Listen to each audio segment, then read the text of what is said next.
My name is Alex Sadolf, And I'm Brandon Cobb. and this is the Land Development Accelerator.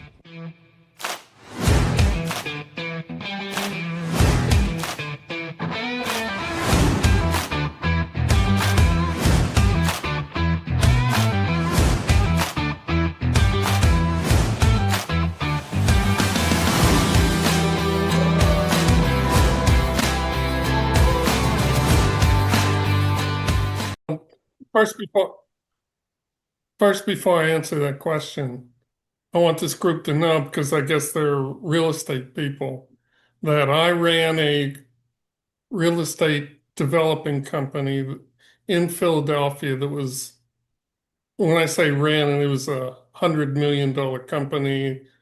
There's about 80 employees, and I was president for 6 out of the 8 years that I was there. The first 2 years I was CFO. So I have a pretty good working knowledge of real estate if you ever want to ask any questions about that. Yeah, and I believe that you worked there 8 years, and first two were CFO, the last six were CEO, and you ended up helping Nick, and I forget the other gentleman's name. They sold it for, I Now, believe, the Toll Brothers for $100 million. Is that right? yeah, that's it.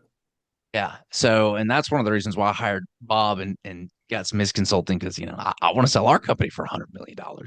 But what would you say has been the most valuable thing you've consistently brought to smaller companies when you go in and help coach, or help turn things around, that's made the biggest impact on their success?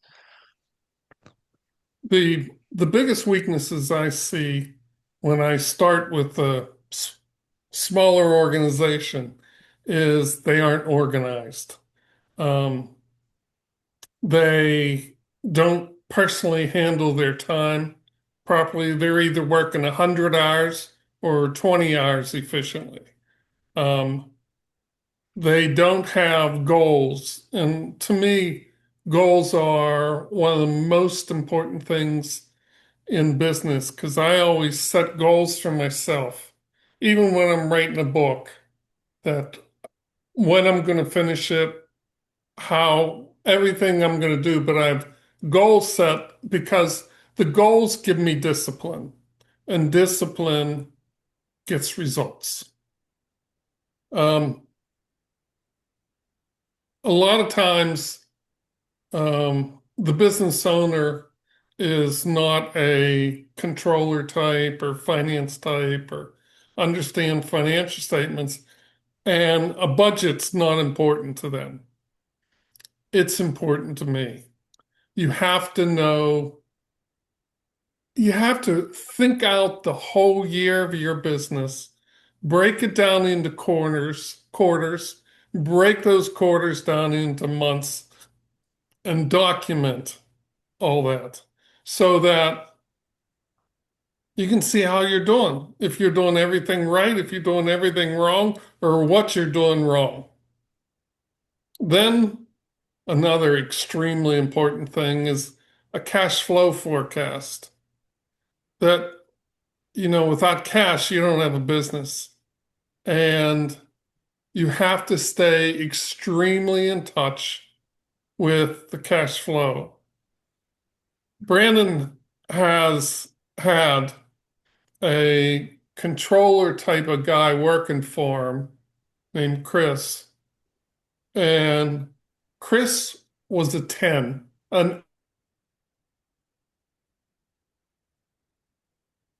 absolute 10. He had everything. He had budgets on the financial statements. He issued the financial statements on time. We do what we call a weekly flash report. A weekly flash report is, I've done 80 some turnarounds, and 80 some companies are on that flash report, because once you start using it, you can't stop because it's so valuable. It's like getting your financial statements every week in a summary form that tells you if you have a problem or not. And if you have a problem, it's pretty simple how to figure out to fix it. when you have all the information right in front of you. It tells you your cash balance, your loan balance, your aged receivables, your aged payables, your inventory, your payrolls, a percent of sales, so that you can look on it and know, oh, as of last week, I'm in good shape. Or as of last week, I need to jump on my receivables to get cash in here. Or I need to call some of my vendors to delay payment because my cash is coming in later than I thought. Um, a lot of small businesses don't keep their financial statements current, and that is an extreme weakness. Um, you have to know where you're at. Another thing is you have to always 100% of your time pay your taxes, especially payroll taxes, because you are personally liable for payroll taxes that aren't paid. I did a law firm that was um, had about a dozen people. The the lawyer in charge, the managing lawyer, didn't pay his payroll taxes for a year. It My teeth fell out. I couldn't believe it. So you got to pay your taxes, and you got to stay in touch with your banker or investor so that he knows or she knows what's going on, and always keep them in touch with, if you have problems, don't surprise them after the problems explode. Keep them in touch with anything so that nobody's surprised. Yeah, those weekly flash reports, I'd never seen those before. And it's like driving a plane, right? You need the dials to be able to fly that plane. Most pilots, especially at night, like they're using the dials to fly the plane. And a lot of small business owners, and I see this too, they don't have that cash flow statement. But that weekly flash report is, I mean, it's really like a financial dial on like the health of the business and how things are going. So we use that every week, and it's been a game changer. I know in your books, you talk a lot about, good companies are led by strong leaders. When you strip away the title and the results, how do you personally define what a strong leader is? Um, the qualities that I look for in a leader, um, and if they lack any of the leadership qualities, a lot of times that's why the business is suffering. Um, Normally, a business owner is a creative thinker, or else he probably wouldn't have started the business himself. Um, I look for communication skills that you can't have a business owner sitting in his office hibernating and expect the business to do well. You have to get out and get in the face of all your people, your customers, your vendors, etc. They need to see you, and you need to see them. That's the way you know how your business is doing, other than what it's telling you on the financial statements. Something called emotional intelligence is very important. And a lot of times that comes into play with the relationship between you and your spouse. that keeps you level-headed, that keeps you thinking about business when you need to think about business, and think about your personal relationships when you need to think about those. I have a client that's excellent at business and terrible at relationships. And I always feel that how good is a business? How good is having a lot of money if you don't have a relationship at home that you are happy and the person you're in the relationship is happy? So as part of working with smaller businesses and honestly larger businesses, a lot of time my work and consulting has to do with relationships with the owner, with personal relationships with the owner, with his management team, in addition to the business relationship with his management team, customers, and vendors. Um, What do you mean by that when you say a lot of your work has to do with the business owner himself? And I, like when you were coming in town and we're doing a lot more work together, I was very surprised because I thought, okay, he's going to come in and there's some SOPs or some systems or some operations, maybe I don't know about.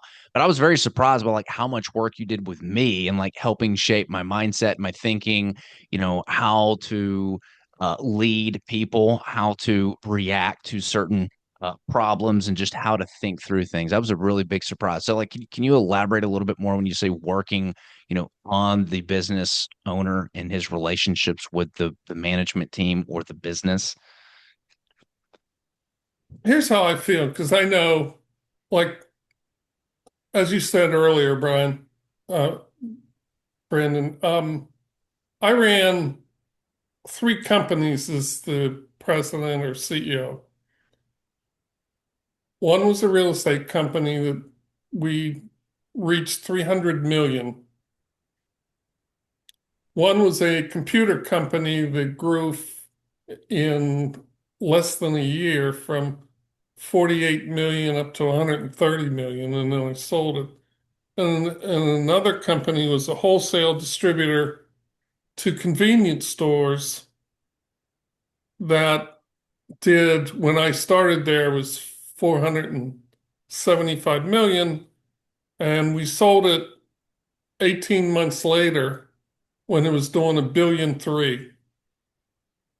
I knew if I was sitting in the CEO's chair of $1 billion company, or $100 million company, or a $40 million company, in order for me to successfully manage that company, I had to be level-headed, I had to be calm, I had to come to work, not after a fight with my wife, but after a hug and a kiss from my wife that had me level-headed, had me thinking, had my emotional intelligence happy and healthy so I could make good business decisions.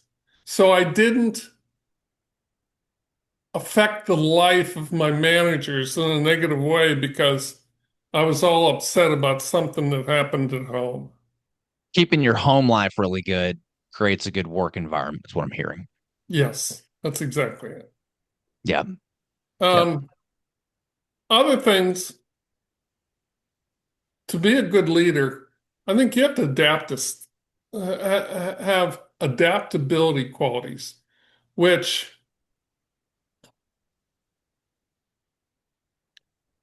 in doing turnarounds as I have over just about 30 years, every time I go to work for a company on a consulting basis, when I get there, I get 5 things dumped on me that I didn't expect. So and so left, the vendors didn't ship, We have, just all bad things. You need to be able to deal with those things as a leader while your management team is watching you, that you need to come up with good decisions. So you have to be flexible all the time, because when you look at the management, you know, uh, they have their problems, and 90% of their problems are coming to you. So you have to be adaptable to keep them efficient, thinking right, in a good place, taking care of your people. You have to be resilient. When one of your managers walks in and gives you disaster news, and then the sales manager walks in and says, "Oh, I just closed an account." You have to be excited for them. You have to give them your passion. You have to, you can't treat everybody the same way, especially you can't treat them bad. Um, as the CEO, you have to have integrity. This covers a wide range of stuff that I've seen in my life of running companies and doing turnarounds. Um, it means you have to be a professional. It means you can't fool around in the office, and I've had to terminate people that didn't have integrity. I caught two people in a hot tub during work that at the time was a bad thing when you have a model home and the general manager and the sales manager were in the hot tub, even when the office was open. Um,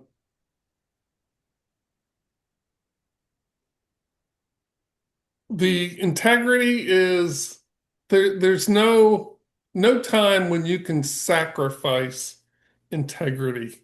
You have to be you have to have integrity 100% of the time, because if you drop your integrity once and get away with it, you're going to do it again.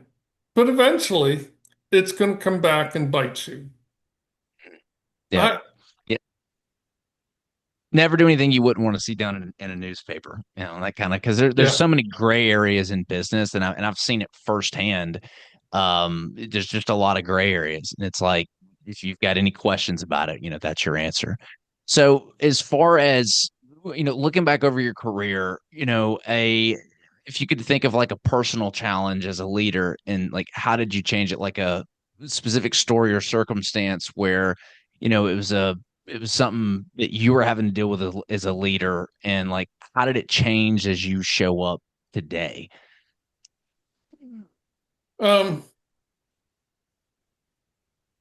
a lot of times as a leader, you have to make some tough decisions regarding employees, whether it be family or friends. You have to, in order to be a successful leader, business owner,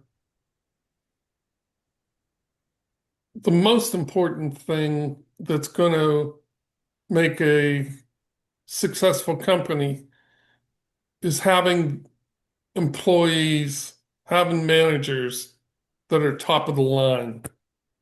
If you have a weak employee, it'll, especially a manager, it'll affect every aspect of the business, whether it be sales or cash flow or whatever it is. If you have a weak manager, um,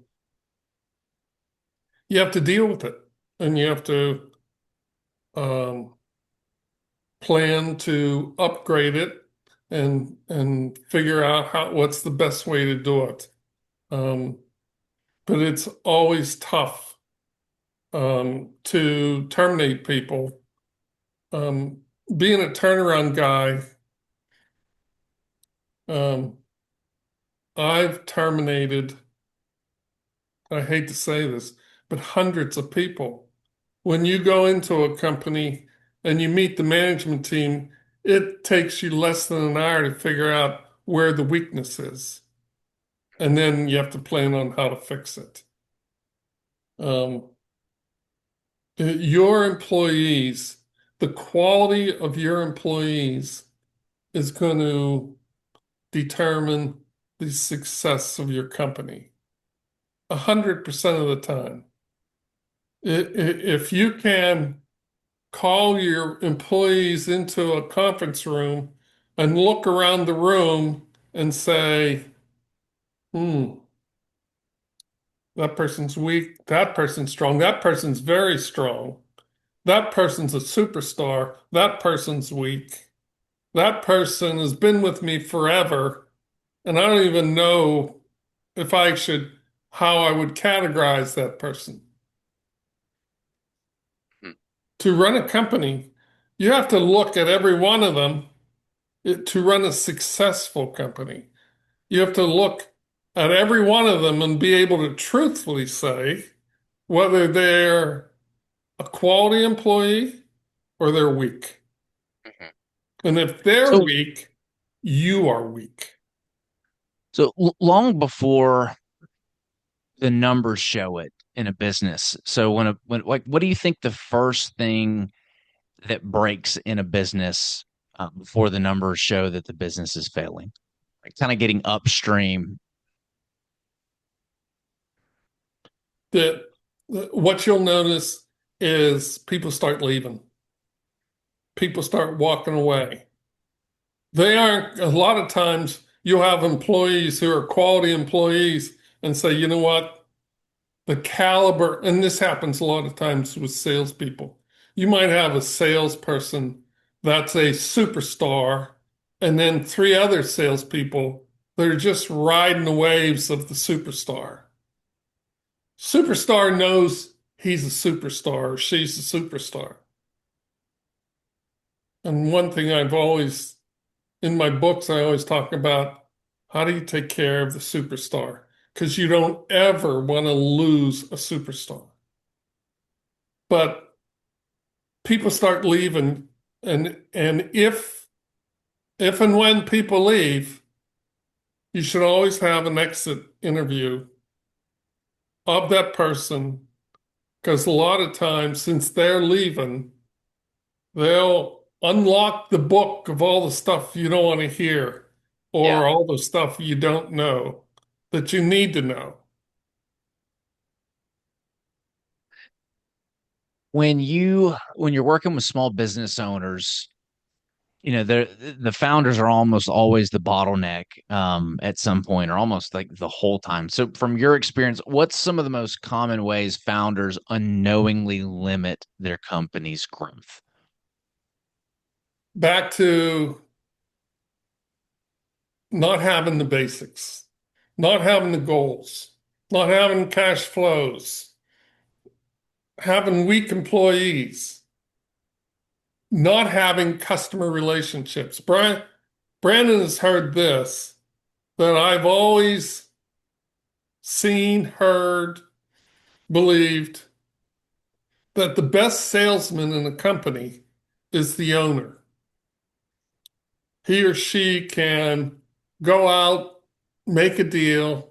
The customer knows you're the owner. The customer knows that he could work a deal with you, work out prices, work out everything, and you can get the deal done.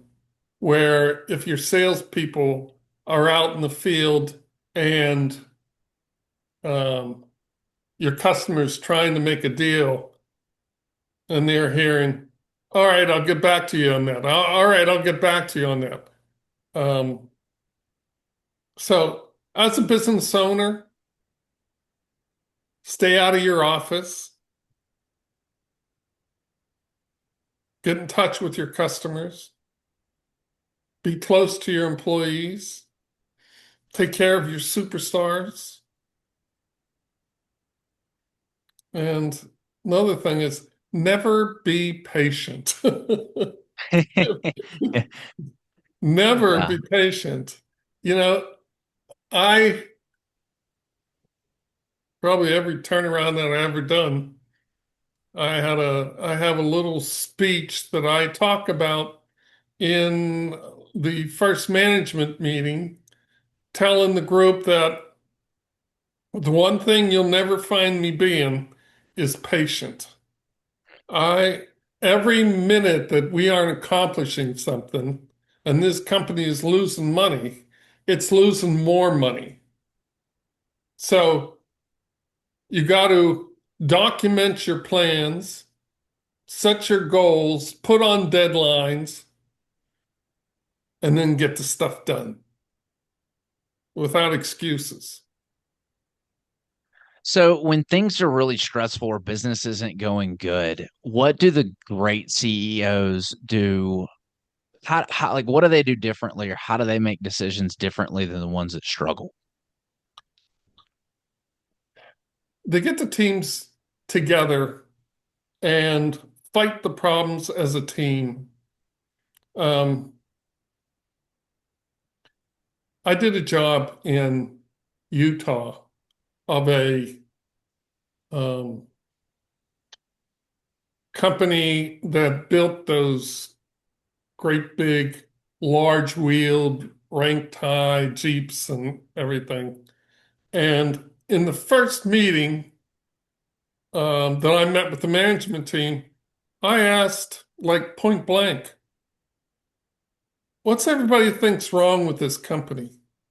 Why do you think I'm here as a turnaround specialist? What can you tell me what's wrong with this company? Well, I sat there taking notes for an hour because they all knew what was wrong, but the owner didn't. It, I always have a test when I was hiring or when I hire for somebody else of if I'm hiring a senior manager. During the interview, I asked myself, geez, would I invite this person? Let's say his house burned down, and I'm serious about this. This is honestly truth. Say his house burned down and was next to me. Would I be comfortable with him moving into my house and staying for a month while they recovered? Mhm. And if the answer is no, I don't hire that person. Because as the business owner, I got to be 100% comfortable with my management team. I have to trust that they are comfortable with me, that they can come in and tell me the bad stuff's going on, the weaknesses of the company, so that we as a team can fix them. That that company in Utah, um, they had 15 service guys and they had 12 racks that they put all the vehicles on when they were working on them. And they were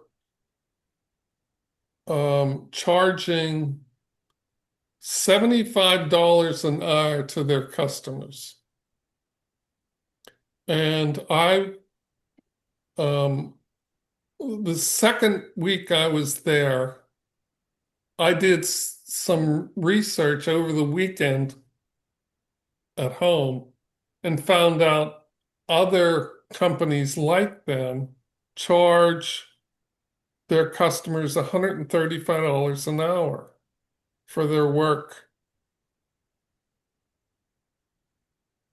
And I went in at the management meeting the next Wednesday and I said, what are other people charging for the service we do for our customers? And the answers were like 120, 125. Why are we charging 75? Well, that meeting was from 12 to 1 o'clock. The vice president of sales was told, starting at 1 o'clock, our prices are $135 an hour. Oh, we'll lose all our customers. We didn't lose a customer. What we gained went from 6.5 million to 13 million in 9 months, and extremely profitable. That company just sold a couple years later for $17 million, and he was only doing 6 million when I was there. To own the company, you have to have relationships that people trust you so that they will bring the problems to you and you fix them or they fix them. Yeah, and there's so much value in that. I remember we had an issue where when we were building like 30 houses, and one of the projects manager had a little problem. There was a little fire that turned into a garage fire that turned into a freaking house fire, and I didn't find out about it until it was a house fire, right?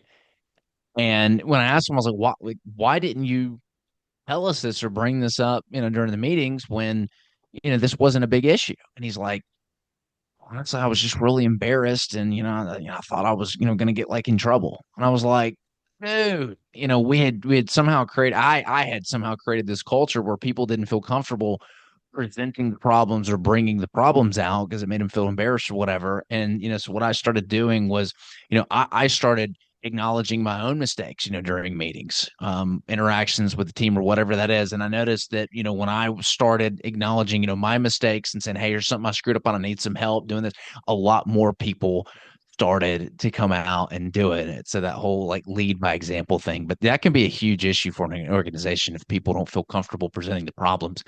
Now, if you were advising a founder running a small business today who feels stretched, overwhelmed, responsible for everything, what would you want them to understand about their role as a CEO?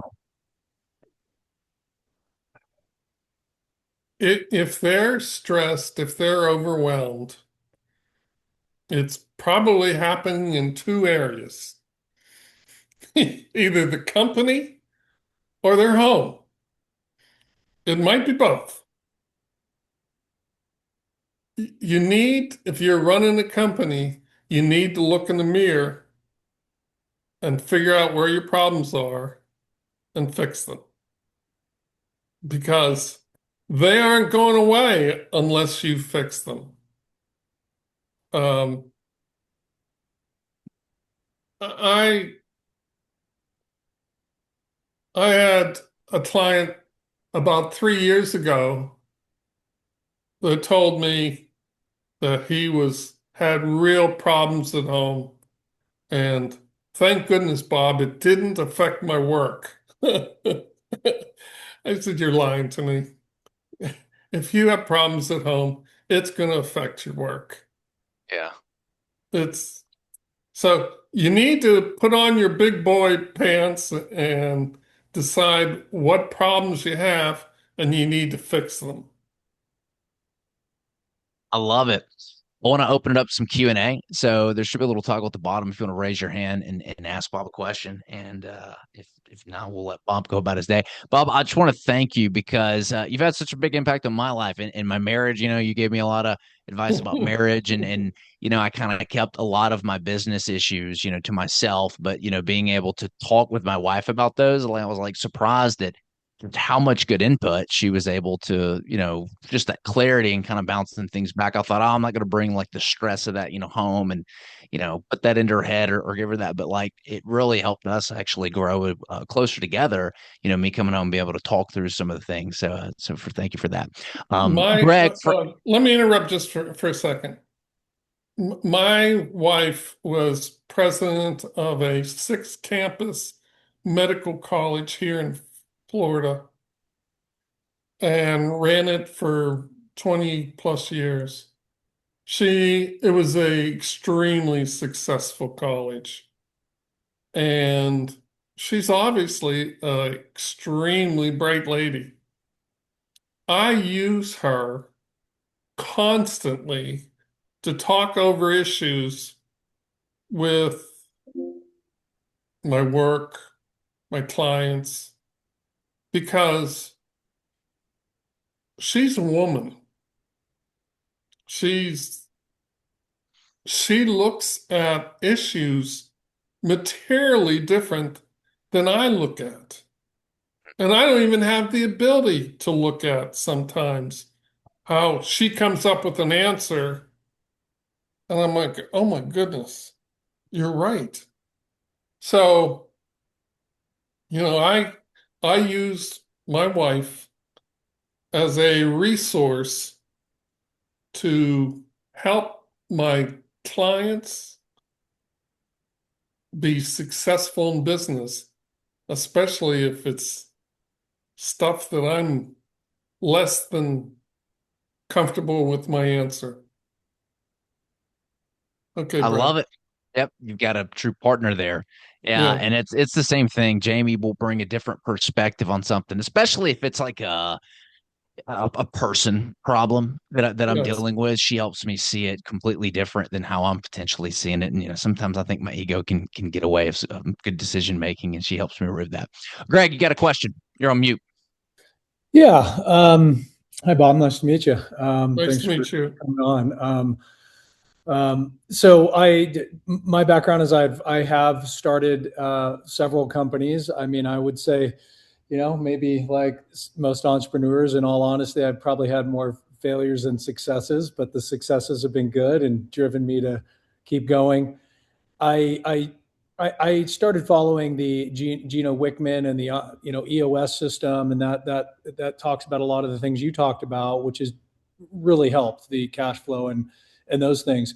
I'm back to now.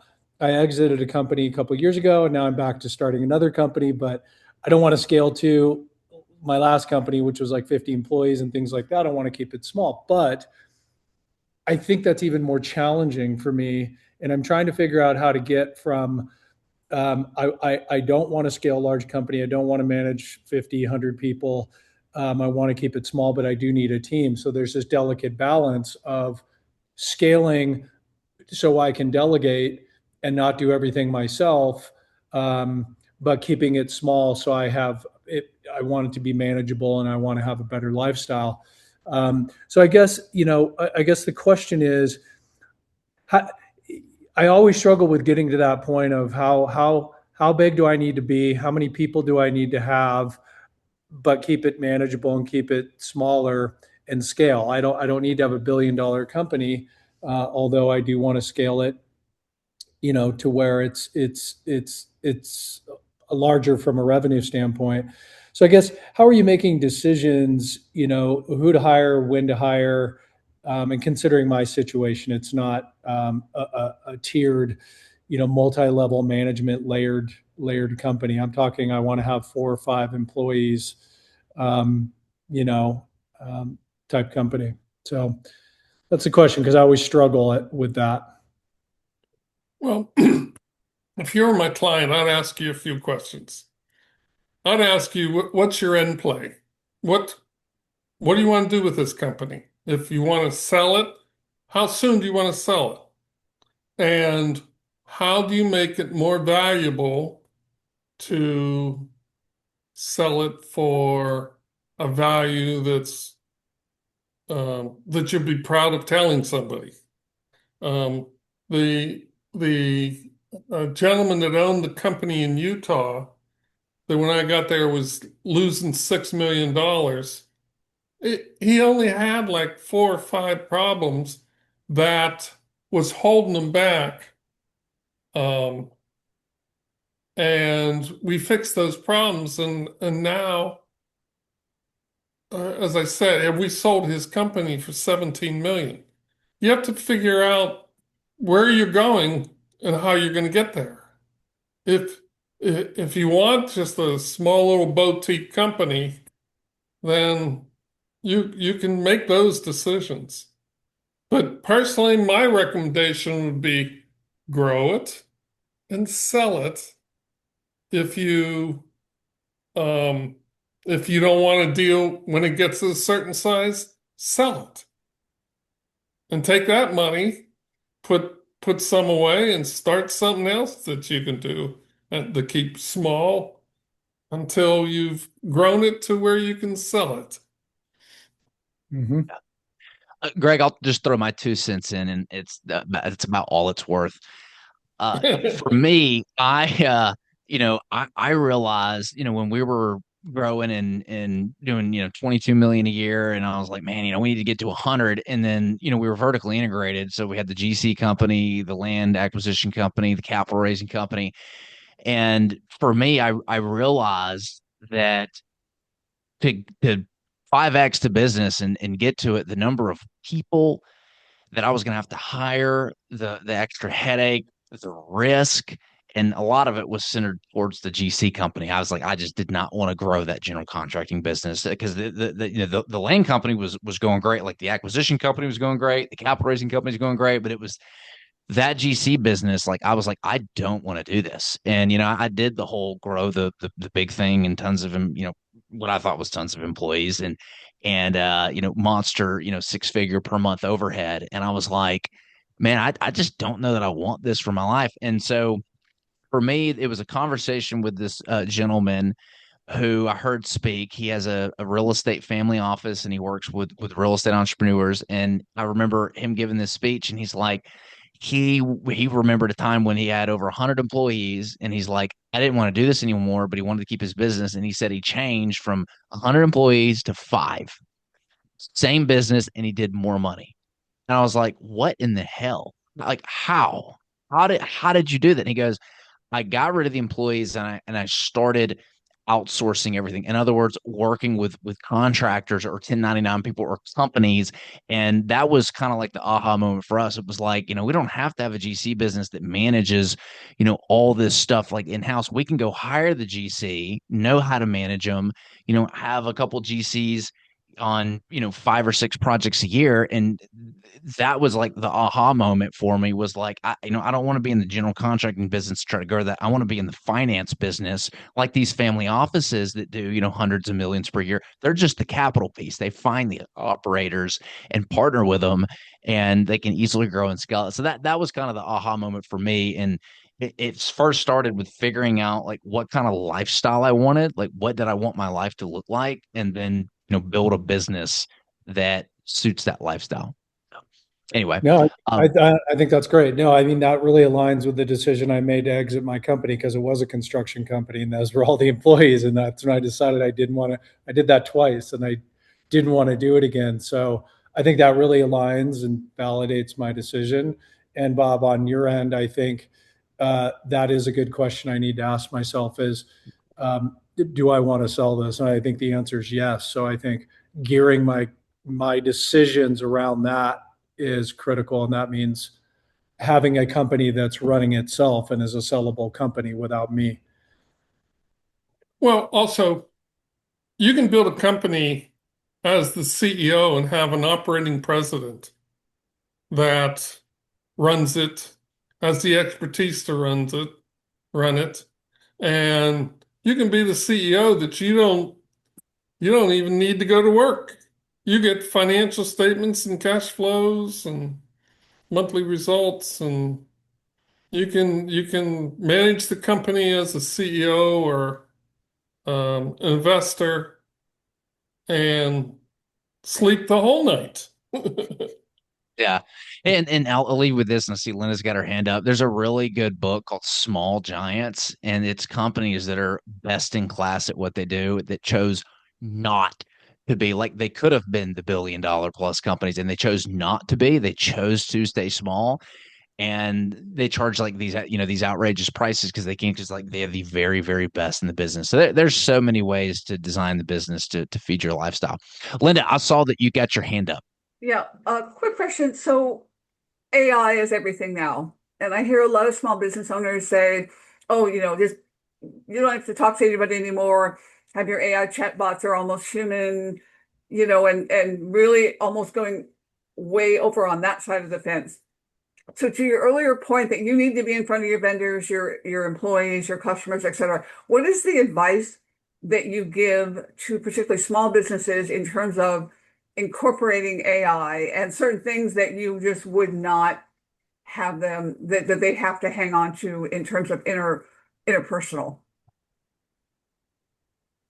Um, right now, my life is talking with business owners on Zoom on a weekly basis and writing my sixth book. AI is extremely valuable to me in writing my book. AI is not valuable to me on giving advice to business owners. Mhm. I I double check a lot of the stuff that AI gives answers on, and I got different answers. So you can't depend on AI being 100% accurate. It's going to get better and better. Um, and I think a lot of business owners, a lot of business owners have a problem that they don't understand how to read a financial statement. They didn't come up on the CFO side of the thing, or if they came up on the sales side, they know very little about finances. Well, AI can answer questions for owners that, and they can answer them very quick, immediately, so that you can react to stuff. But I'm a strong believer in AI, but a lot of times if I don't trust it, I get a second source. Yeah, and it's taken over more and more. The way I see it, because I use AI in everything. I mean, we have really integrated it in just about everything we do. Um, there are certain things that only a human can still do. Personal relationships. Nobody can have a personal relationship with AI. We get business from a lot of affiliates, people that just know us. We've built relationships with them over the years, and it's my job to nurture those relationships. Like no one else is going to do it. I can hire somebody to do it, but if they have the relationship and then they disappear, well, there's no connection between that client, that affiliate, or that customer, whoever it is. So that's how I see me jumping in to the things that AI can't do. It's like nurturing those relationships, and it's going to become more and more important as we go into this world where everything is automated and you can't tell what's a human and what's not a human. Like those personal relationships, especially community, becomes so much more valuable. One of the things that a little tip here, and if y'all want to do this, on a call, or I can post this, that's really been a bit had a big impact on what we've done. One small little thing is I trained my ChatGPT bot on all of my emails. So I have a little customized um ChatGPT, and it's fed, I don't even know how many of my emails, and I've trained it to speak like me and actually misspell some words every now and then, and not look perfect and not have those dashes in there. Because when I see an email from somebody, I immediately know if it's an AI because it has the dashes, it speaks a certain way, it's a little bit robotic, and I immediately just discredit that email like it didn't come from that human being. So I made sure, because if I was having that experience, I know other people are having that experience as well. And so, I mean, you can't tell that you're getting an email from like an AI, like when it comes from me, I don't think. So that's been very helpful in some of the things that might, like, that's kind of a gray area because you're like, oh, you need to keep the relationship and interact with people as a human. but AI is really good at writing that email very quickly and saving you a lot of time. So that's kind of the best of both worlds there. Does that answer your question? That's a good Yeah, question. yeah. Does anybody else have any input on that too, by the way?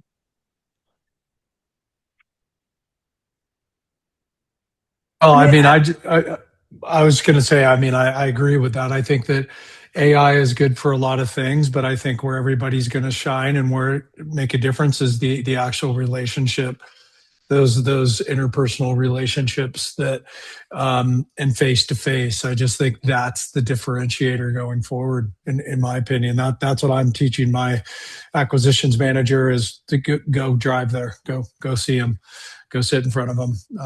You know, so that's what I and think. validate and double check some things. Yeah. Yeah. Like Linda, what are some things that you're kind of on the fence about on like, well, should I do this myself or should I utilize AI for it? A lot of what I hear a lot of other small real estate investors talking about is, oh, well, why do you even have a call answering service? Like I don't take my inbound calls from sellers. After I do the marketing, I have a call service and then I triage who responds. If it's a super hot lead, I respond. I have a BA that does some, and then some we just send offers to if it's kind of a lower level deal. Mhm. Um, they're saying, oh, well, just have the, all of your uh, um some of your social media, just have the bots answer it. Just have them take your calls because they sound almost human. They're really wanting to just have all the response to the marketing. The first blush should be AI, and I'm just not comfortable with that because I think and I've gotten a lot of input from sellers in particular that they get spammed with all this marketing and that Yeah. wow, you're the only one that's called me back. You're a real person. We don't call everybody back, but there is that personal touch, and I see so many small investors just completely wanting to go to the chatbots and some of the responding back and forth about nuanced questions. I'm just not sure that the AI can do that. Yeah. In the follow-up mode. So that's kind of the main thing. But Yeah. I was on a call. Where did I hear that? It was like last week. Tom Kroll hopped on and I called it after he gave it to me. He was like, dude, I couldn't even tell that this thing was was an AI. And it was a company that was doing a lot of marketing because in that particular business, as you know, speed to the call is important. Like if you're paying for the phone to ring, you better freaking answer it. And I've done the getting hundreds and hundreds of phone calls every week, big marketing machine. And I can tell you, like, even human beings are still going to miss those calls. And like, once you miss it, like, they're on to the next person. So I see the need. What they did was they had AI intercept the call, gather the information, and then immediately set an appointment with the sales rep to have a yeah, conversation. Be like, hey, I got your information. We want to get you the best possible offer. Let me, work on this real quick. When is a good time to meet with the sales rep? And then boom, they would have the AI schedule it at a future date with the facts, and then the sales rep could call, and based on the information that the person that the AI had gathered, they could say, okay, this is a hot lead, neutral, or waste of time. Take the call and treat it appropriately. So that's what I'm seeing other, mm, or I've heard other people how they're kind of doing the best of both worlds. yeah, okay. Frank, yes, Yeah, sir. I wanted to pile on the AI discussion. So for us, we look for areas that we can increase productivity. So researching markets, AI is great to help with, researching, gathering the data and putting it into a format that Andrew, Steve, and I can digest and make decisions on. Also, areas that are repetitive that, we can automate, that's where we look to apply AI. I totally agree with Robert that, there's no substitute for getting belly to belly. Oftentimes today, belly to belly is Zoom to Zoom, but it's really important to keep live contact with your key vendors and folks like that. But we see AI as a huge productivity tool, productivity increaser, and a force multiplier, and that's how we view it and go after it. I couldn't agree more. AI is not going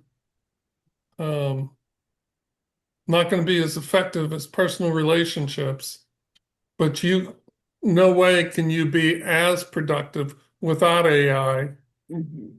as you can be with AI. Right.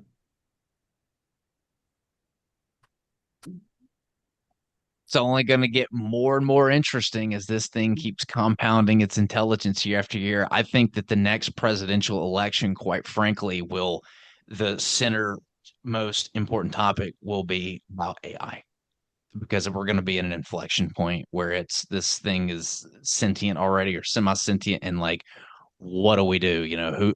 How's someone going to treat this thing if they're the president and like allow it into the system?